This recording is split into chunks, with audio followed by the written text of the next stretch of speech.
May isi-share pala ako sa inyo guys. I bought this camera, shutter handle sa Telesin. Telesin yung pangalan ng shop. Ito, ayan. I-zoom ko sa inyo. Ayan. Yun. Ito, purpose nito guys, zoom in, zoom out. Ayan yung name ng shop. Telesin. Okay. Ayan. Magnetic siya guys. Ito, magnetic sa phone nyo. This one is magnetic. Then, ito rin, sa Telesin ko rin binili. Magnetic din to guys. Sobrang magnetic nito. Kaya, don't worry, hindi mahulog yung phone nyo. Sobrang safe niya. Kasi sa sobrang safe niya din guys. At sobrang tibay ng magnet. Nasugat, na ano ko naipit. Nung pagkadikit ko nung nung ilaw na to. Na ano ko na, ayan o. Ipit yan, sakit. Sobrang sakit. Pero by the way, ayan.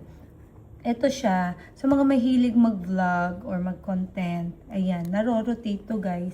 If you want landscape, pwede naman. Ganyan siya. Landscape, diba? Then, magnetic to guys ha. Magnetic. Then this one, magnetic also. Separate to. Separate tong handle. Separate din to na binili ko. Same shop. Telesin shop. So, ito, yung kanyang ilaw. Ayan. Kung gusto nyo mag-selfie para maliwanag, ito siya. Ayan. Adjustable to guys. Pwedeng ganyan. Ayan. If you want to do selfie with your friends, ito, ayan.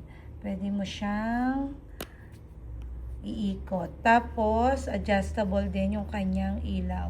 Kung ayaw nyo na sobrang liwanag, kung ganyan gusto nyo naman na sobrang liwanag. So, I'll off na kasi sobrang liwanag. Then, pwede din siyang pa-portrait. Ayan, pa-portrait. Then, ito guys, ito pala natatanggal yan. Ayan, removable siya. So, kung gusto nyo mag-selfie, tayo nyo to. Kasi ito, works as a stand na rin siya. So, pag pinatong nyo to, yan, safe siya. Then, you'll click it while you're doing your post. I-click mo na lang siya.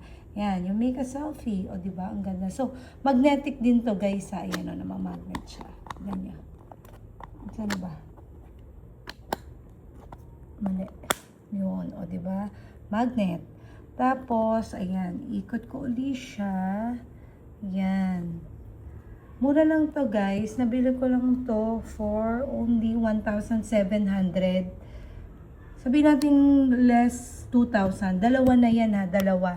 Sobrang ganda nung kanyang quality. And ito guys, meron talaga ako nito ha. Pwede nyo siyang lagyan ng any stand yun na basta compatible yung ganito niya. Ito. Kasi ito sa DJI ko to. Then, gusto ko lang din siya lagyan para at least meron akong handle. Yung parang gusto mo lang na medyo malaki yung hinahawakan mo. Yung ganon, medyo mahaba. Para safe, diba? Lahat naman gusto ng ganon. Ay, ganda. Yan, o, diba? Tingnan nyo. Ayan na siya. Diba ang cute? Ang ganyan niya tignan. O, naro-rotate siya, guys, ha. Naro-rotate. If you want landscape, mag-take ng video. Oo, ganito siya pag dinidikit. Yan. So, yun. Diba? Pakak. Narinig nyo. Yan. Ganun lang siya, guys. Sobrang tibay niya. As in. Bye.